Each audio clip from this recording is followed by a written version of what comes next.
देखिए, इनके जो आका है, जो एलडीए के लोग बोल रहे हैं, इनके जो आका है, वो पिछले लोकसभा चुनाव में भी उन्होंने कहा था कि अब की बार 400 पार, और चल रही है कि अब की बार महागठबंधन की सरकार। और हमको लगता है कि यह अक्षरशः पालन इसका होगा। लोग में बदलाव के मूड में है। भ्रष्टाचार से, अराजकता से, बेरोजगारी से सजा के ऊपर फैसल रहमान साहब का ढाका से खारिज होना चाहिए। सभी लोगों से उम्मीद है, अपील करना चाहेंगे कि ज्यादा से ज्यादा संख्या में पोल करें बूथ पर आकर के, और ज्यादा से ज्यादा वोटों से जिताने का काम करें महागठबंधन के प्रत्याशी को। का प्रचार प्रसार बंद होने में 2 दिनों का समय बचा हुआ है। आप उत्तर बिहार के अधिकतर सीटों पे आप घूम रहे हैं, खासतौर से ढाका विधानसभा में काफी आप मेहनत कर रहे हैं। लोगों से मिलने के बाद क्या लग रहा है? देखिए कि एक तरफा माहौल है, और ढाका विधानसभा में करीब 4 दिन से लगातार में विधानसभा के विभिन्न गांवों में मुझे जाने का मौका मिला, और गांव में जाने के बाद जिस तरह से जनता जनार्दन से मुलाकात हुई और मतदाता मालिक का जो बात छन के आ रहा है, तो लगता है कि ढाका विधानसभा में कोई लड़ाई ही नहीं। ढाका विधानसभा में जो गठबंधन के प्रति जो उत्साह देखा जा रहा है, हम ये कह सकते हैं कि गठबंधन का जो प्रत्याशी है वो अभी ही विजय हो चुका है। सिर्फ जिसको कह सकते हैं कि आपको औपचारिकता बाकी है। बाकी जनता जनार्दन, आम मतदाता मालिक माइंड मेकअप कर चुका है कि इस बार का मत हमको गठबंधन के उम्मीदवार को देना। महागठबंधन का जो घोषणा पत्र है, लोगों से मिलने के बाद उसका कितना असर दिख रहा है? देखिए, महागठबंधन का जो घोषणा पत्र है उसपे हर पहलू को छुआ गया है। चाहे नौजवानों के रोजगार की बात हो, पलायन की बात हो, शिक्षा की बात हो, स्वास्थ्य की बात हो, या फिर महिलाओं के सशक्तिकरण की बात हो, वृद्धा वृद्धा पेंशन की बात हो, तो इन सारे चीजों को लोगों ने स्वीकार किया है। और गठबंधन का जो संकल्प पत्र है, हम लोग उसको संकल्प पत्र बोलते हैं, कि जिस तरह से गठबंधन का संकल्प पत्र जारी हुआ है, और आम मतदाता मालिक को ये विश्वास है कि आने वाले दिनों में महागठबंधन ही इस पूरे संकल्प पत्र का अक्षरशः पालन करेगी। ढाका के लोगों से क्या कहना चाहेंगे?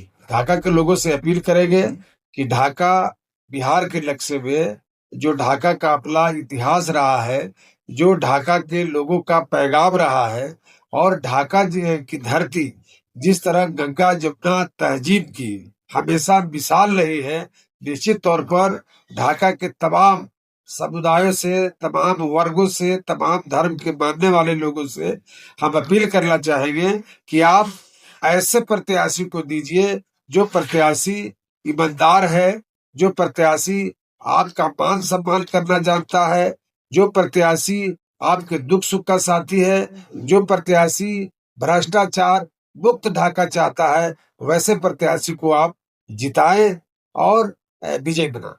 महागठबंधन में काफी चर्चाई एकता देखने को मिल रहा है ढाका पे पूरे बिहार में।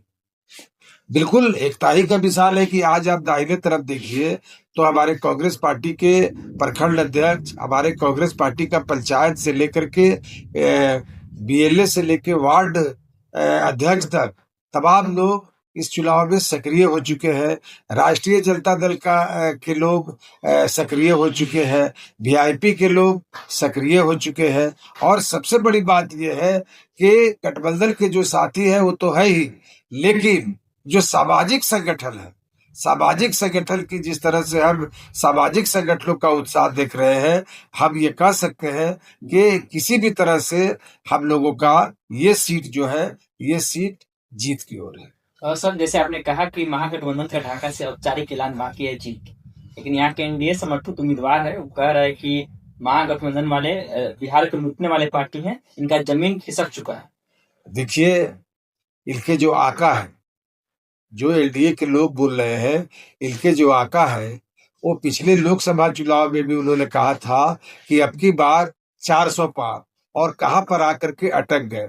हम लोग जुगलाबाजी वाले लोग नहीं है, हम लोग जनता जनार्दन को मुंगेरी लाल के हसीन सपने नहीं दिखाते हैं।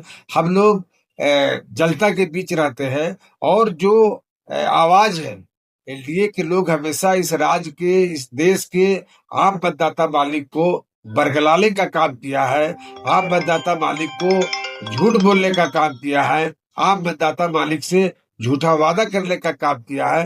तो अब आम मतदाता मालिक उनके हर चीजों को समझ गया है, इसलिए हम ये कह सकते हैं कि उनकी जो बात है और या जो एनडीए के लोग बोल रहे हैं उसको आम जनता जुमलेबाजी समझता है। तो कह रहे हैं 1,25,000 वोट मिलेंगे इस बार। अब अपने मियां मिट्ठू अगर कोई बन जाए तो उसका तो कोई जवाब नहीं है। सवाल है कि धरातल पर आप कहाँ हैं? धरातल पर हम लोग तो देख रहे हैं और जो हम लोग घूम रहे हैं, धरातल पर हर जगह, हर समुदाय के बीच, हर जाति के बीच, नौजवानों के बीच, किसानों के बीच, मजदूरों के बीच, महिलाओं के, एक ही बात चल रही है कि अब की बार महागठबंधन की सरकार, और हमको लगता है कि यह अक्षरशः पालन इसका होगा। लोगों से मिलना है तो लोगों में इस तरह का उत्साह है। उत्साह है। एक तो हमारे महागठबंधन के प्रति उत्साह है, हमारे महागठबंधन के प्रत्याशी के प्रति उत्साह है, और उनके खिलाफ जो पिछले जो हमारे आपके यहाँ के जनप्रतिनिधि है, उस जनप्रतिनिधि के खिलाफ जो आक्रोश है उसको भी हमको देखने का मौका मिल रहा है। कैसे लोग बता रहे हैं कि हम ब्लॉक में जाते हैं तो आपको कितना चार्ज लगता है, सीओ ऑफिस जाते हैं तो कितना चार्ज लगता है। ढाका और घोड़ा साहब में कमीशनखोरी का बोलबाला है, और इस कमीशनखोरी की अफसरशाही है, कमीशनखोरी है, भ्रष्टाचार है, और इन सब के जो इसका जो बोलबाला है वो किसके कारण है, ये विधानसभा की जनता जानती है।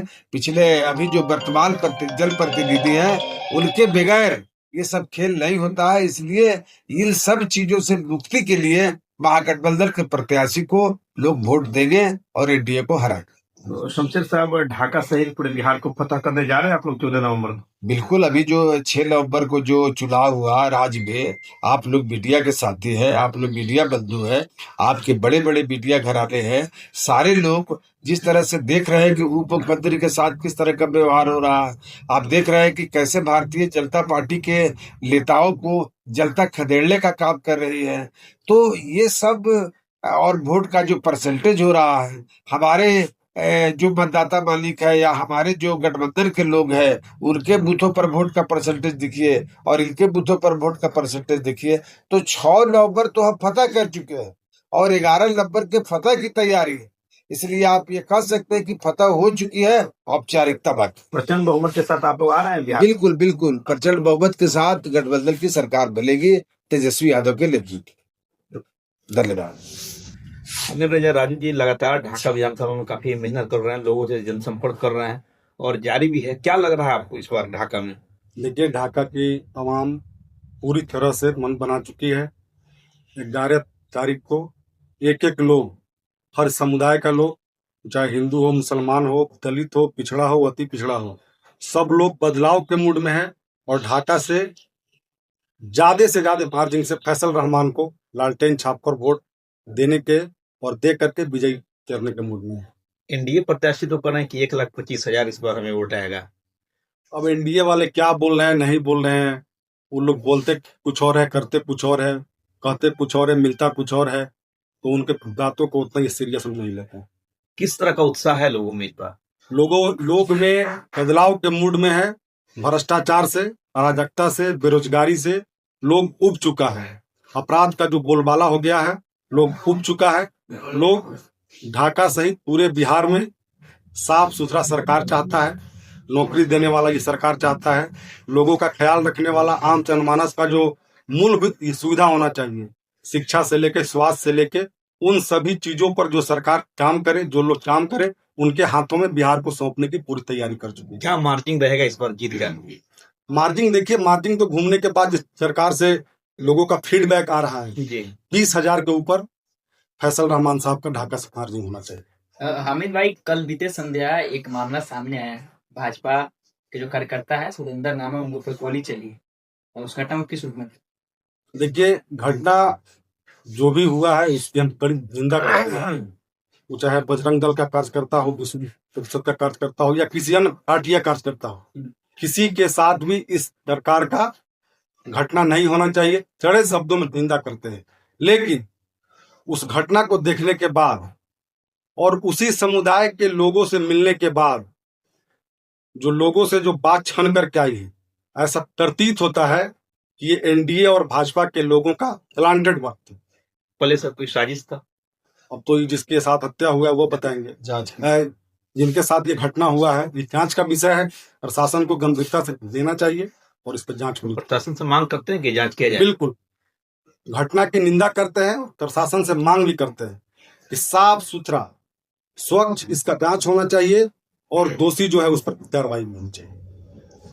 अध्यक्ष जी, कांग्रेस पार्टी के लोग काफी एक्टिव हो गए हैं, चट्टानी एकता देखने को मिल रहा है महागठबंधन में। जी बिल्कुल, पूरे प्रदेश में कांग्रेस के लोग एक्टिव हैं और लगातार सरफेस पर काम करने का काम किए हैं। डिफिनेटली चुनाव में उसका लाभ मिलेगा और ज्यादा से ज्यादा सीटों पर जीत करके गठबंधन के लोग आएंगे। कितना असर दिखेगा ढाका विधानसभा में? कांग्रेस के जो पुराने कार्यकर्ता थे वो भी नजर आ रहे हैं क्षेत्र में, वो भी घूम बिल्कुल, रहे हैं। पुराने कार्यकर्ता भी नजर आ रहे हैं, नए कार्यकर्ता भी नजर आ रहे हैं, BLA-2 भी नजर आ रहे हैं, बूथ अध्यक्ष और बूथ कमेटी के लोग भी नजर आ रहे हैं, सभी लोग प्रखंड कमेटी के लोग नजर आ रहे हैं। तो सभी लोग या जो लोग जिला कमेटी में हैं सब लोग बहुत मुस्तैदी से काम कर रहे हैं और गठबंधन के कैंडिडेट को जिताने का काम कर रहे हैं। लगातार आप भी ढाका विधानसभा सहित जो आसपास के जो भी विधानसभा हर जगह घूम रहे हैं, क्या लग रहा है आपको? जी बिल्कुल, पूर्वी चंपारण, पश्चिमी चंपारण, शिवहर, सीतामढ़ी के अनेकों विधानसभा क्षेत्र में घूमने के बाद हम लोगों ने पाया कि जनता इस बार बदलाव के मूड में है। ढाका सहित पूरे प्रदेश की जनता बदलाव के मूड में है। आपके महागठबंधन का जो घोषणा पत्र है इसका कितना असर दिख रहा है? बिल्कुल, महागठबंधन का घोषणा पत्र है।